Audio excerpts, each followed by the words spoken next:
کہ اس کے سامنے میری نافرمانی ہوتی رہی اور یہ چپ رہا، ظلم ہوتا رہا اور یہ چپ رہا، زیادتی ہوتی رہی اور یہ چپ رہا۔ یاد رکھیے آپ کی تاریخ نہیں ہے کہ ظلم کے خلاف خاموش ہو جانا، آپ کی تاریخ نہیں ہے زیادتی کے خلاف چپ ہو جانا۔ مجدد الفسانی کو اٹھائیے، امام ابن تیمیہ کو اٹھائیے، احمد بن حنبل کو اٹھائیے، شاہ ولی اللہ کو پڑھیے، شاہ عبدالعزیز کو دیکھیے، عبدالشکور لکھنوی کو دیکھیے، حق نواز کو دیکھیے۔ کون سی قربانی ہے جو حق نواز نے نہیں دی؟ لیکن کیا حق کہنے سے ڈرا، ہٹا، جھکا، بکا؟ نہیں، حالات جیسے بھی تھے مقابلہ کیے، حالات جس قسم کے بھی تھے مقابلہ کیے، ستم جتنا بھی تھا مقابلہ کیے، لیکن تیرے اور میرے تک وہ پیغام پہنچائے جو تیری اور میری زندگی کا محور ہے، جو تیری اور میری زندگی کی بنیاد ہے، جو تیری اور میری آخرت کی نجات کا ذریعہ ہے۔ الحمدللہ وحدہ والصلاة والسلام علی من لا نبی بعدہ، اما بعد فاعوذ باللہ من الشیطان الرجیم، بسم اللہ الرحمن الرحیم۔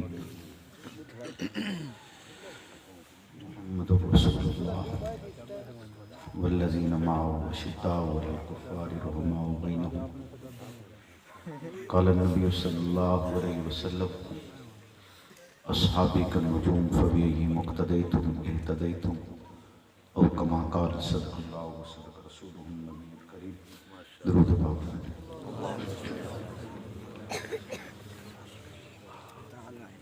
اللہم صلی علی محمد معدن الجود والکرم منبع الحلم والحکم وآلہ وسلم۔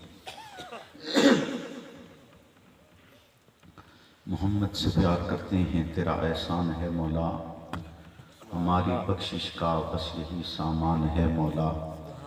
در شاہ مدینہ چھوڑ دے جنت کے بدلے، یہ سودا ہم نہیں کرتے، ہمیں نقصان ہے مولا۔ تیرے باغی تیرے شاطن بشر اچھے نہیں لگتے، تیرا سایہ نہ ہو جن پر وہ سر اچھے نہیں لگتے۔ تیرے اصحاب سے مجھ کو محبت کیوں نہ ہو آقا، کسے اونچے گھنے ٹھنڈے شجر اچھے نہیں لگتے۔ میرے واجب الاحترام دوستو بزرگوں،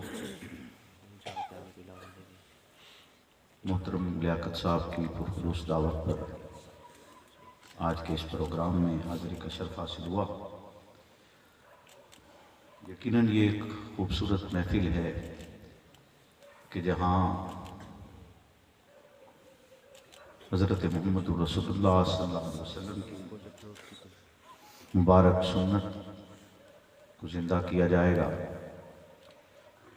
وہیں ساتھ ساتھ بجائے اس کے کہ کوئی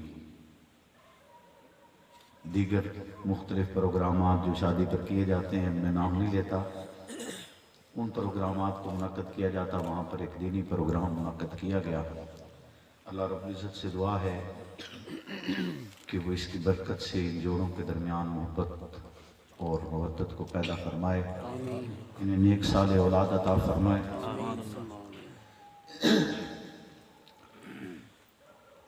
اخلاق نبی صلی اللہ علیہ وسلم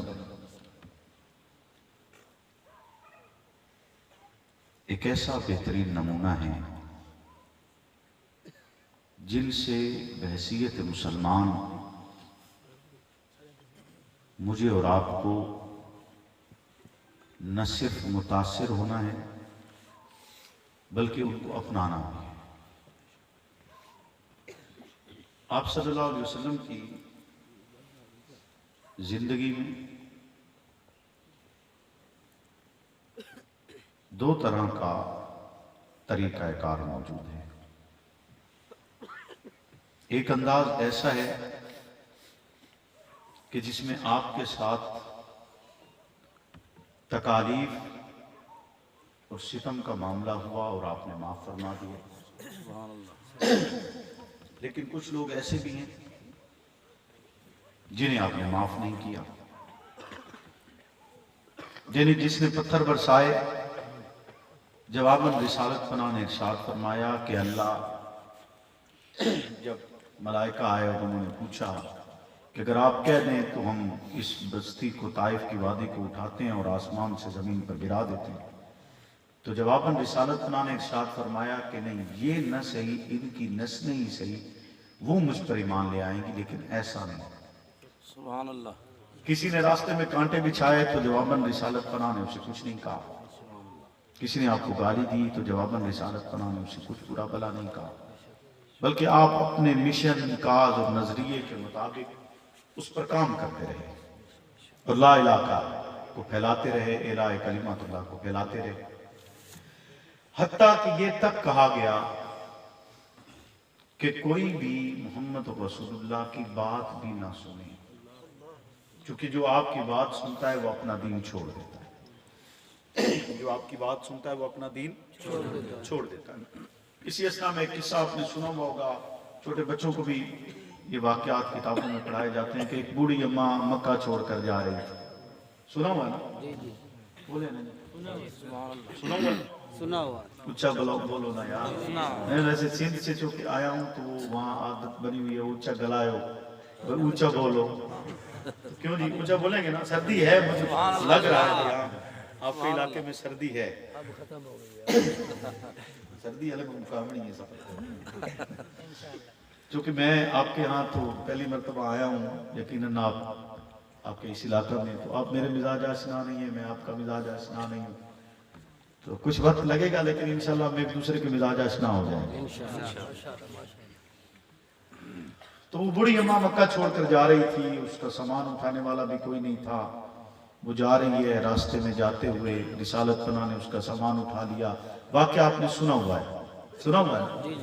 اب وہ آپ کی وجہ سے مکہ چھوڑ کر جا رہی تھی، لیکن آپ اس کا سامان اٹھا کر جا رہے ہیں. مکہ سے باہر پہنچے وہ پوچھتی ہے کہ آپ کون ہیں؟ آپ اتنا حسین انسان اور اتنا عمدہ اخلاق کا مالک، خوبصورت بھی ہو اور پھر با اخلاق بھی ہو. کمال ہے یا نہیں ہے؟ خوبصورت بھی ہو اور خوبصورت اتنے کہ اگر عکس دیوار پر پڑ جائے تو چہرہ نظر آ جائے لوگوں کا، لوگ اپنا چہرہ دیکھیں. حسین اتنے کہ آپ کے پسینے کو بوتلوں میں بند کیا جاتا اور روزانہ نہیں بلکہ عید کے روز بطور عطر استعمال کیا جاتا. کہ اتنا قیمتی عطر روزانہ نہیں لگایا جا سکتا، عید کے روز استعمال کیا جاتا. حسین اتنے کہ شیخ سعدی یہ کہنے پر مجبور ہو گئے کہ لا یمکن الثناء کما کان حقہ بعد از خدا بزرگ تو ہی قصہ مختصر. حضرت سعدی کے بڑے مشہور اشعار ہیں، آپ نے لکھے ہوئے پڑھے ہوں گے، لیکن اس کا ایک واقعہ میں آپ کو سناتا ہوں کہ جب حضرت سعدی نے وہ اشعار کہے تو 3 مصرے کہے اور چوتھا مصرع مکمل نہیں ہو رہا تھا.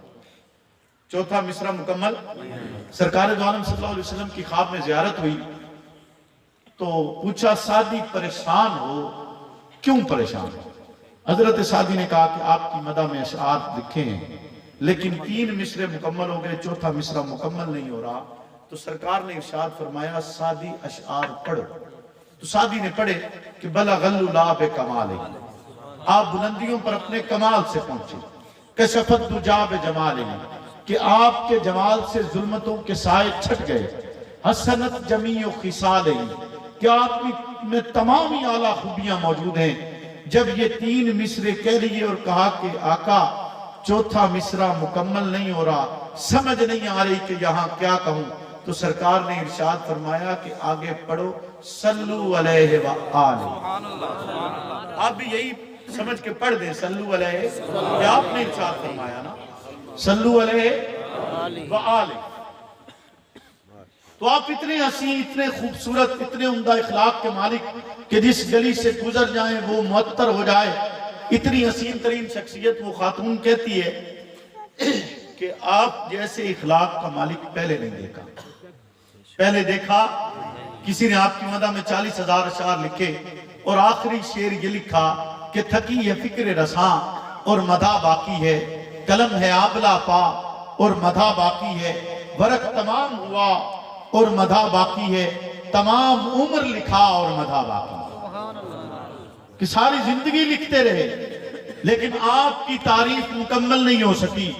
تو وہ خاتون کہتی ہے کہ آپ جیسا حسین اور عمدہ اخلاق کا مالک مکہ میں نہیں دیکھا، آپ کون ہیں؟ جواباً رسالت پناہ ارشاد فرماتے ہیں وہ سارے راستے یہی بیان کرتی آئی تھی کہ محمد سے بچ کر رہنا، کہیں تمہارا دین نہ چھین لے۔ تو آپ سے پوچھتی ہے کہ آپ کا اس میں گرامی کیا ہے؟ تو جواباً رسالت پناہ ارشاد فرماتے ہیں کہ مجھے ہی محمد کہا جاتا ہے۔ وہ کہتی ہے اگر آپ کو محمد کہتے ہیں تو پھر آپ کا دین سچا ہے، پھر آپ کا دین بولیے نا، آپ کا دین۔ وہ کہتی ہے پھر مجھے کلمہ پڑھاؤ، کلمہ پڑھ لیا۔ اور اخلاق کا یہ محض کوئی ایک واقعہ نہیں، بے شمار واقعہ، کہ ایک یہودی آیا، اس نے آپ کے گلے میں چادر ڈال دی، کھینچا زور سے، آپ نے اسے بھی معاف کر دیا، جن کی بدولت آپ شیب ابی طالب میں 3 سال تک معصور رہے، اور آپ کے رفقا پتے کھا کر گزارا کرتے رہے، لیکن رسالت پناہ کی زبان سے اف تک نہیں نکلا، حتیٰ کہ آپ کے قتل کی سازش کی گئی، آپ کو مکہ چھوڑنا پڑا۔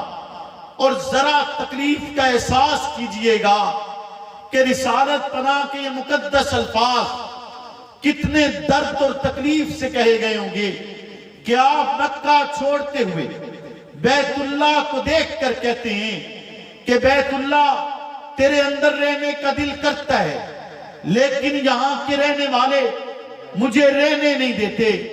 آپ نے وطن چھوڑا، جائے پیدائش چھوڑی، والدین کا علاقہ چھوڑا، سب کچھ چھوڑ کر رسالت پناہ الہ کلمات اللہ کے لیے ہجرت کرنے پر مجبور ہوئے۔ اور اگر رب حکم نہ کرتا کہ آپ ہجرت کر جائیں تو پیغمبر اپنی جان تو دے دیتے، لیکن لا الہ میں تبدیلی آ سکتی نہیں تھی۔ آپ مکہ چھوڑ گئے، آپ کے مکہ سے جانے کے بعد بھی دشمنان اسلام نے کوئی کسر باقی نہیں رکھی، انہوں نے آپ کا تعاقب کرنے کی کوشش کی، پیچھے چلے، انعامات لگا دیے گئے کہ 100 اونٹ تک دیے جائیں گے جو نعوذ باللہ محمد رسول اللہ کو گرفتار کر کے لائے گا۔ اسی میں ایک شخص مکہ سے نکلتا ہے، سراقہ بن جاشم اس کا نام ہے، نکلا، آپ کے عین اس مقام پر اس لمحے میں پہنچا جس لمحے میں آپ اپنے یار کے ساتھ غار سے نکل کر اگلے سفر پر روانہ ہو رہے تھے۔ اپنے بولو نا، اپنے یار کے ساتھ اگلے سفر پر عین اس لمحے میں پہنچ کر آپ کی طرف بڑھنے کی کوشش کی، گھوڑا بتکا زمین پر گر گیا، پھر اٹھا، فال نکالی، فال میں بھی منفی آیا، تب پھر کوشش کی تو گھوڑا زمین میں دھنس گیا۔ اسے سمجھ آ گئی کہ یہ کسی فرد کا نظام نہیں بلکہ زمین اور آسمان کے خالق کا نظام چل رہا ہے۔ وہ آپ سے کہتا ہے، عرض کرتا ہے کہ میں ایمان تو نہیں لاتا، لیکن ایک وقت آئے گا جب آپ حکمران ہوں گے تو مجھے امان لکھ کر دے دیجئے، اور زبانی نہیں، مجھے لکھ کر عطا کیجئے۔ سیدنا صدیق اکبر کو رسالت پناہ حکم فرماتے ہیں، آپ خود کو لکھنا پڑھنا نہیں جانتے، آپ حکم فرماتے ہیں، سیدنا صدیق اکبر کا غلام ایک تحریر چمڑے کے ٹکڑے پر لکھتا ہے، لکھ کر سراقہ بن جاشم کو دے دی جاتی ہے۔ وقت گزر گیا، گزرتے گزرتے 10 سال کا عرصہ تقریباً بیتنے کے بعد مکہ فتح ہوا، فاتح بن کر اسلام مکہ میں داخل ہوتا ہے، اور اسلام مکہ میں داخل ہو رہا ہے۔ اس سے قبل جب رسالت پناہ کے پاس سراقہ موجود تھا، آپ کے اخلاق کا عالم دیکھیے کہ آپ نہ صرف اسے معاف کر رہے ہیں، اسے امان بھی لکھ کر دے رہے ہیں، ساتھ اگلا ارشاد بھی فرما رہے ہیں کہ سراقہ تیرے ہاتھوں میں میں کسرا کے کنگن دیکھ رہا ہوں۔ سراقہ سوچتا ہے کہاں ایران کا بادشاہ، کہاں سراقہ بن جاشم. کیسے ممکن ہے کہ اتنے بڑے بادشاہ کے قیمتی کنگن سراقہ کے ہاتھوں میں آ جائیں؟ وہ یہ سمجھتے ہیں کہ آپ نے دل جوئی فرمائی ہوگی، لیکن وقت گزرا، مکہ فتح ہوتا ہے. سراقہ بن جاشم چمڑے کا ٹکڑا اٹھا کر اسلامی لشکر کے سامنے آتا ہے. اصحاب رسول مکہ میں داخل ہو رہے ہیں. سراقہ امان کا وہ چمڑے کا ٹکڑا لے کر سامنے نکل کر کہتے ہیں کہ مجھے محمد رسول اللہ کی طرف سے امان دی گئی تھی. یہ 10,000 کا تقریباً لشکر جو اسلامی لشکر مکہ میں داخل ہو رہا تھا، اس کے سامنے آ کر وہ چمڑے کا ٹکڑا پیش کرتا ہے. کیا صحابہ نہیں جانتے کہ محمد رسول اللہ لکھنا پڑھنا نہیں جانتے؟ انہیں تو پتہ ہے کہ آپ لکھنا پڑھنا نہیں جانتے ہیں. پھر کیا وجہ تھی کہ وہ چمڑے کا ٹکڑا اٹھا کر جب دیکھا گیا تو کسی نے سراقہ سے سوال نہیں کیا، اسے امان دے دی؟ کیا عامر بن فہیرہ اتنا بڑا آدمی تھا، اتنا معتبر تھا؟ کیا وہ مکہ کا حاکم تھا؟ کیا وہ مدینہ کا گورنر تھا؟ کیا کوئی وڈیرا اور لیڈر اور جاگیردار تھا کہ جس کے لکھے ہوئی تحریر کو اصحاب رسول پہچانتے ہوئے ایسے شخص کو کچھ نہیں کہتے جو آپ کا دشمن بھی ہے، اسلام کا دشمن بھی ہے اور کافر بھی ہے، مکہ میں موجود بھی ہے؟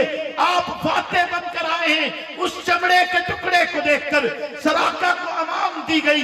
کیوں دی گئی؟ جو کہ ہر شخص پہچانتا تھا کہ یہ تحریر صدیق کے غلام کی لکھی ہوئی ہے.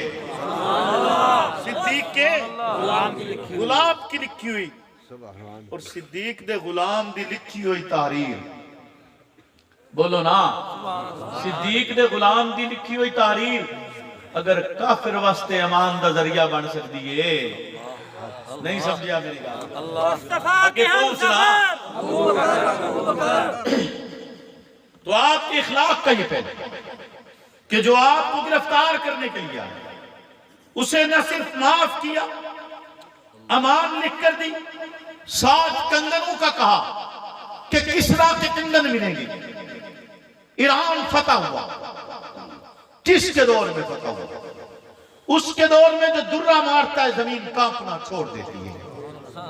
اس کے دور میں فتح ہوا جو 22 لاکھ مربع میل کا حکمران ہے مگر اینٹ کا تکیہ لگا کر سوتا ہے. اس کے دور میں فتح ہوا جو 18 پیوند لگا ہوا لباس پہن کر جائے تو بیت المقدس کی چابیاں اس کے قدموں میں رکھ دی جاتی ہیں.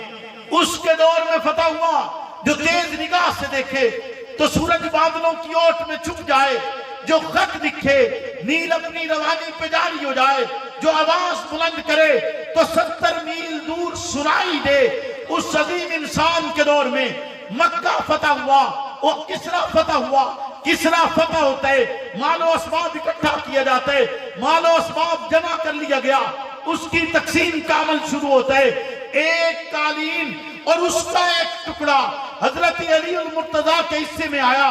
اس ٹکڑے میں سے ایک ٹکڑا حضرت علی نے فروخت کیا جو 60,000 درہم میں فروخت ہوا. تو ذرا تصور تو کیجئے کہ جس کا قالین اتنا قیمتی ہے اس کے کنگن کتنے قیمتی ہوں گے، اس کے کنگن کتنے اعلیٰ ہوں گے. اور جب وہ کنگن سامنے آئے، کنگن دیکھے، عمر بن خطاب دیکھ کر کہتے ہیں سراقہ کو بلایا جائے. سراقہ بلایا جاتا ہے، سراقہ آتا ہے. کیا یہ بات کس نے پہنچائی تھی؟ کتنے سال گزر گئے، کتنی مدتیں گزر گئیں. اصحاب رسول بھولے تو نہیں، سننے والے تو 2 افراد تھے، یا صدیق تھا یا صدیق کا غلام تھا. کیا صدیق اکبر نے یہ کہا کہ میری اولاد کو دے دینا، یہ کہا میری نسلوں کو دینا، کیا یہ کہا کہ ہمارے لیے آقا نے وصیت کی تھی؟ نہیں نہیں، پیغام پورا پہنچایا ہے کہ سراقہ کو دیکھ کر سرکار نے اس کے ہاتھوں میں کسرا کے کنگن دیکھے ہیں. عمر بن خطاب بلاتے ہیں، سراقہ آتا ہے جب سامنے تو سرکار کا یہ غلام کہتا ہے کہ اپنے ہاتھوں میں یہ کنگن پہنو، ہم دیکھنا چاہتے ہیں کہ حضور نے تیرے ہاتھوں میں دیکھے کیسے. گلی گلی نگر نگر گلی گلی نگر نگر شان صحابہ زندہ باد. سرکار نے تیرے ہاتھوں میں اچھا بولو نا، دیکھے کیسے تھے؟ وہ کنگن ہاتھوں میں دے دیے گئے، وہ کنگن سراقہ کے ہاتھوں میں پہنا دیے گئے۔ ایک طرف آپ کے اخلاق کا یہ عالم ہے، آپ کے اخلاق کا یہ عالم ہے کہ جو آپ کو گرفتار کرنے کے لیے آیا، اس کے لیے اور قتل کرنے کے لیے آیا ہے، اس کے لیے کہ معافی امان لکھ کر دے دی، پھر کسریٰ کے کنگن بھی دے دیے، یعنی والقاظمین الغیظ والعافین عن الناس واللہ یحب المحسنین، کہ غصے پر قابو بھی پایا، معاف بھی کیا، پھر احسان بھی کیا۔ سبحان اللہ، پھر احسان بھی کیا، بولے نا، احسان بھی کیا۔ ایک طرف تو عالم یہ ہے اور دوسری طرف اس سے یکسر مختلف، یکسر مختلف، بالکل الگ۔ ایک طرف اخلاق کا عالم، ذرا توجہ کرنا کہ اخلاق کا عالم ایسا کہ جو راستے میں کانٹے بچھا رہا ہے، جو پتھر برسا رہا ہے، اس کے لیے بھی دعائیں نکل رہی ہیں، جو گالیاں دے رہے تھے، برا کہہ رہے تھے، آپ کے خلاف تھے، ان کا سامان اٹھایا ہوا ہے۔ اور دوسری طرف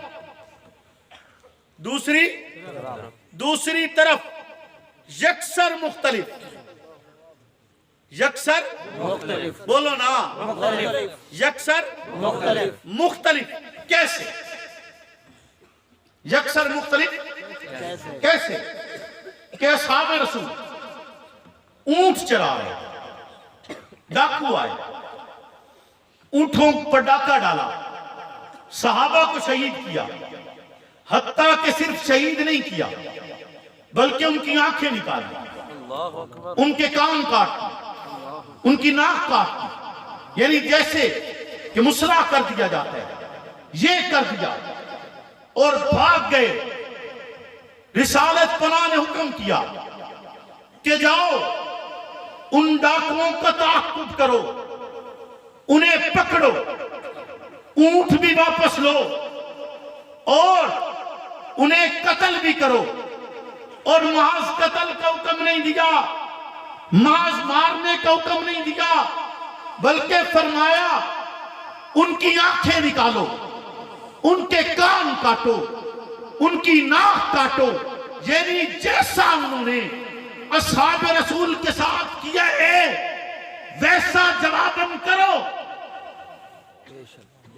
ویسا جواباً سرکار نے حکم کیا کہ جاؤ، ایک طرف اخلاق اس طرح اور دوسری طرف اس طرح، بولیے نا۔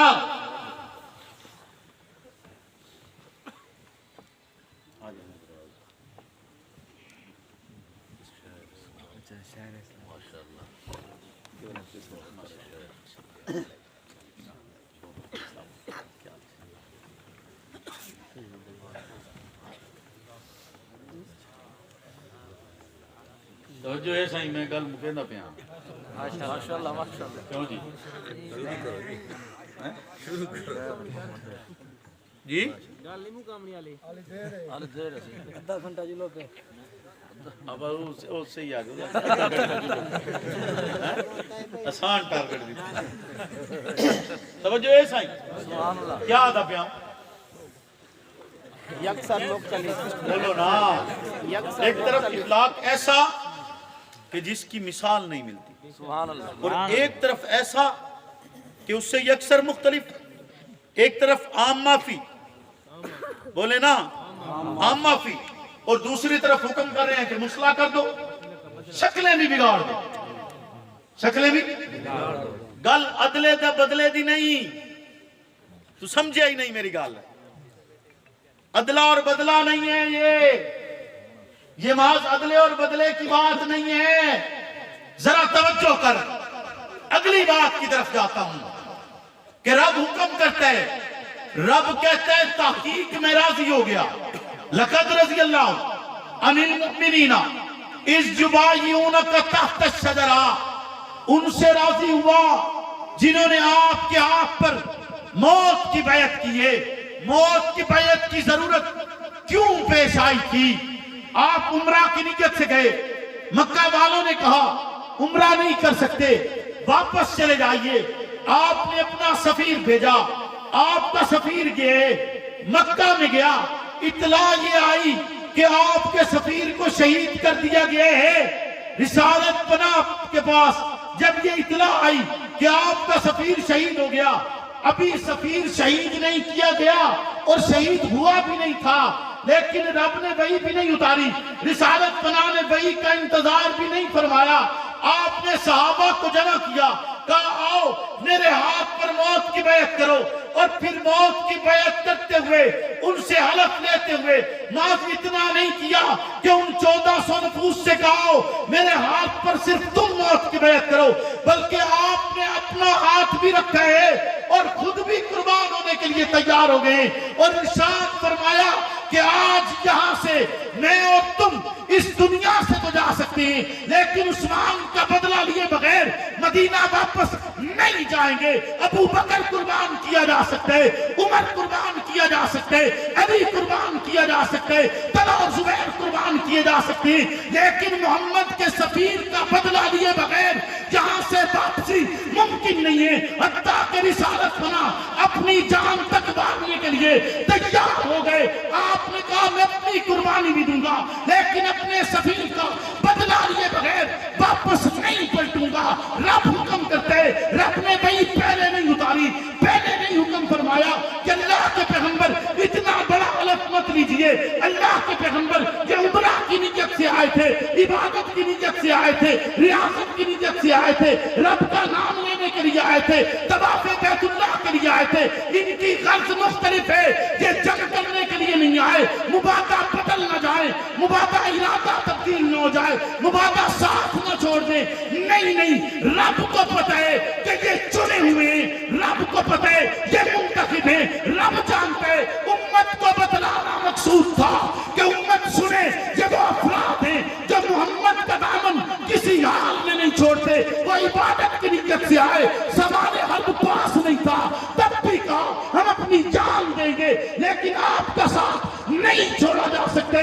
رسالت پناہ 1400 مقدس نفوس کو اور خود اپنی ذات کو ایک ساتھ یہ رسول کے بدلے کے لیے قربان کرنے کے لیے تیار ہو گئے۔ رب نے حکم کر دیا، قربانی کی ضرورت پیش نہیں آئی، لیکن رب نے حکم کر دیا لقد رضی اللہ، کہ جو صحابہ کا بدلہ لیتے ہیں، صحابہ کے لیے آواز بلند کرتے ہیں، رب اس کے لیے کہتا ہے لقد رضی اللہ۔ شان ذی-النورین، شان ذی-النورین، شان صحابہ۔ گل سمجھو کہ نہیں سمجھے؟ بولو نا، یہ عدلے دا بدلہ ہے؟ نہیں، عدلے دا بدلہ تو نہیں نا، کہ 1400 صحابہ قربان کرنے کے لیے سرکار تیار ہو گئے، اپنی جان تک دینے کے لیے تیار ہو گئے۔ بولے نا، جہاں سرکار صحابی کے لیے اپنی جان تک دینے کے لیے تیار ہو جائیں، وہاں میں اور آپ کس بات کی بولی ہے؟ بولیے نا، وہاں میں اور آپ، میری اور آپ کی کیا حیثیت ہے کہ کائنات کی اتنی اعلیٰ ترین شخصیت، اتنی افضل ترین شخصیت اپنا آپ بانٹنے کے لیے تیار ہو جائے، تو پھر میری اور آپ کی حیثیت کیا بنتی ہے؟ پھر میں اور آپ کس بات کی بولی ہے؟ کیا مجھے اور آپ کو یہ نہیں چاہیے کہ صحابہ رسول کے تقدس کے لیے آواز بلند کریں؟ کیا مجھے اور آپ کو نہیں چاہیے کہ ہم ان کی ناموس کے لیے اپنے آپ کو باہر چھوڑیں؟ بولیے نا، کیا آپ نے جرأت نہیں سیکھی؟ بزدل تو نہیں ہے؟ بولو نا، بہادر ہیں، دلیر ہیں، یقیناً دلیر ہیں، یقیناً بہادر ہیں، اور بہادروں کی شان ہی نہیں رہی ہے کہ وہ ہمیشہ حق کے لیے آواز بلند کرتے ہیں، وہ باطل کے خلاف ڈٹتے ہیں، وہ کفر کے خلاف کھڑے ہوتے ہیں۔ امام اعظم کیا پیروکار ہیں، امام اعظم ابو حنیفہ کے ماننے والے ہیں۔ حضرت نعمان بن ثابت جن کی فقہ پر عمل کرنا آپ واجب سمجھتے ہیں، بتلائیے ان کا جنازہ کہاں سے نکلا تھا؟ کیا ان کا جنازہ کسی درسگاہ سے نکلے، کسی حجرے سے نکلے، کسی مزار سے نکلے، کسی خانقاہ سے نکلے؟ کہاں سے نکلا؟